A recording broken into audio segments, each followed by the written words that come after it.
Hello and welcome back to HardReset.Info. In this video, I will show you how to enable the Google Backup on Google Pixel 9a. Let us begin.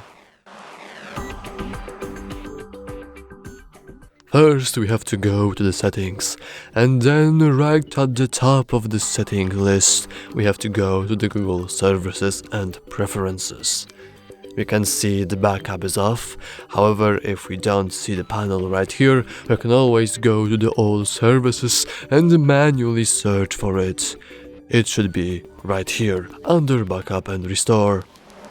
After we've successfully found it, then we want to go to the backup itself, and we can switch on if we want to only backup the photos and videos or other device data as well.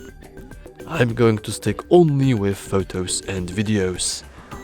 Then I want to hit confirm, and as you can see, the backup status is now that the backup is on, meaning that the tutorial is now done and your backup is successfully enabled.